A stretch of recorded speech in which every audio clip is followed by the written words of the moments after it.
It starts with silence, the kind that lingers too long and says too much. Then, a voice, measured, deliberate, cuts through it like glass. You knew what this meant. No room for argument, no space for denial. The weight of the words hangs between them, heavier than the air itself. She doesn't flinch, but her eyes shift, barely. That's enough. He sees it. He always sees too much. A hand moves, slow, practiced, like it's done this before. Not violence, not comfort. Control. His fingers drum against the edge of the table, knuckles tight. Her breathing is steady, unnaturally so, like she's trained herself to be unreadable. But still, he reads her. She hates that. Outside, a siren wails in the distance. Neither of them moves. It's part of the city's background music now, violence scored like a lullaby. He speaks again, voice lower, tighter. There's no walking away from this. Her reply is colder than steel. I never asked to walk. Words meant to hurt. They don't. He pushes a folder across the table. It lands with a dull thud. She doesn't open it. She already knows what's inside. Photos, timelines, connections drawn in red ink like blood spilled on cheap paper. Everything is mapped. Everything leads to her. Her hands stay in her lap. Control. Always control. He leans in. You were sloppy. Her laugh is a blade. I was fast. A pause. Then, you left fingerprints. She shrugs. You taught me not to care about prints. Just results. He smiles, but it doesn't reach his eyes. I also taught you how to disappear. Yet here you are. The silence returns. But this time, it's different.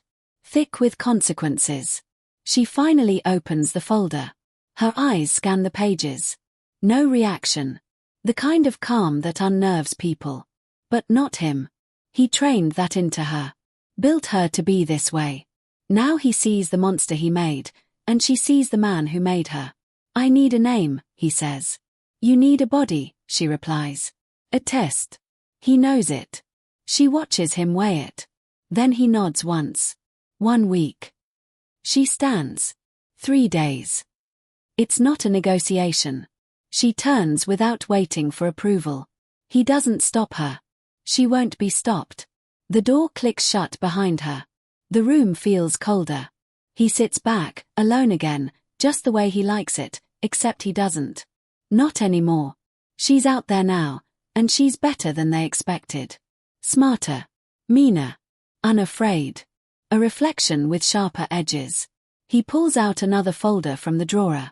This one's marked with a name no one speaks aloud anymore. He stares at it like it might blink first. Then, quietly, he mutters to no one, let's see how far you'll go. No one answers. But far away, in the darkness, someone starts moving. 3 days isn't time. It's pressure. A countdown disguised as a challenge. She doesn't waste any of it. First stop. Storage Unit 47B. Unmarked, unlisted. Paid for in cash 10 years ago. Inside, dust covers old lives, burner phones, passports, drives loaded with information nobody should have. She takes only what she needs. Efficiency is survival. The drive is silent. She doesn't listen to music. Sound is a distraction, and she's never had time for indulgence.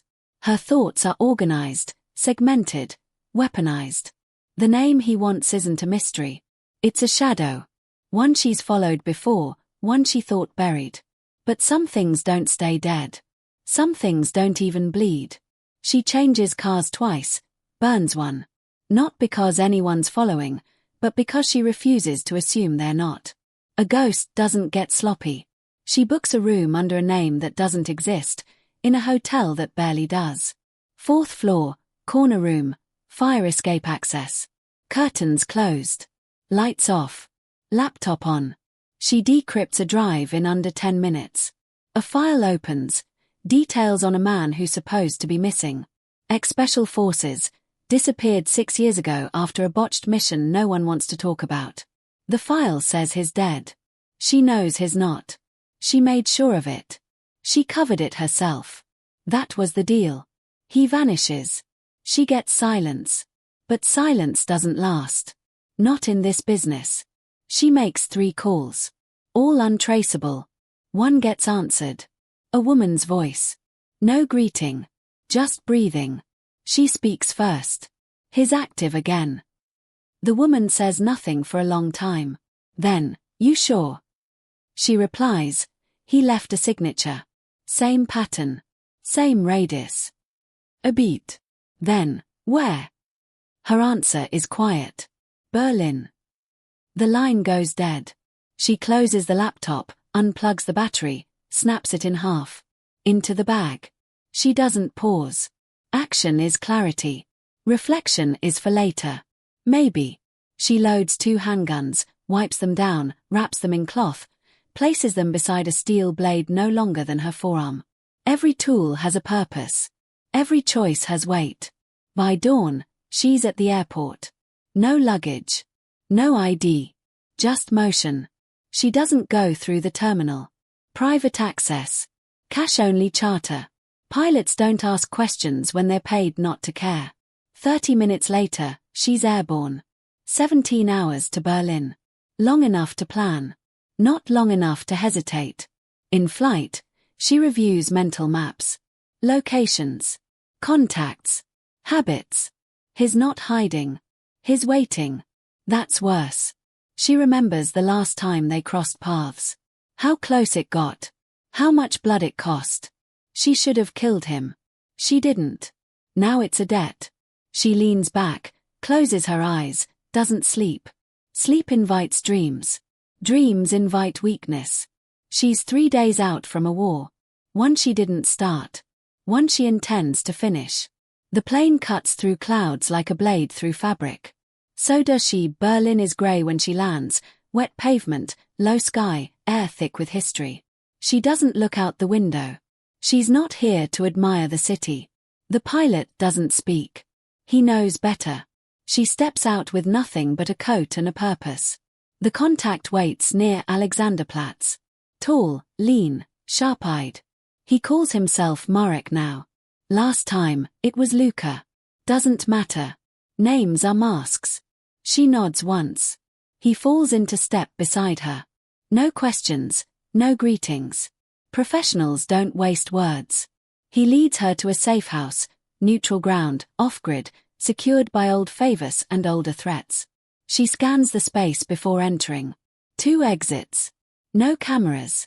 No signs of intrusion. She steps inside. The walls are bare. The air smells like dust and secrets. He hands her a phone and a flash drive. "He's been moving," he says. "Quick. Clean." She plugs in the drive. Images load.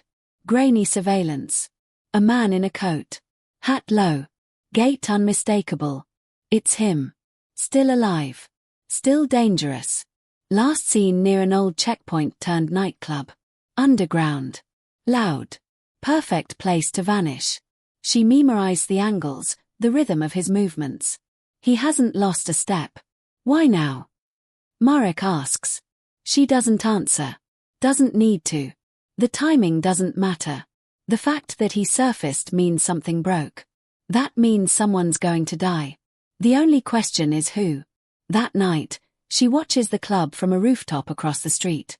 Rain taps against her hood. Lights flicker below, red, violet, strobe. Bodies moving in rhythm. She waits. 2 hours. Then, there he is. Like he never left. He moves through the crowd like a ghost. Like he owns it. Maybe he does. She tracks him through the lens. Notes patterns. Tells. Habits he hasn't shed. He orders a drink but doesn't touch it. Posts near exits. Watches reflections. Still paranoid. Still alive because of it. But there's something else. A shift in posture. Not fear. Readiness. He knows she's here. Subscribe to my channel.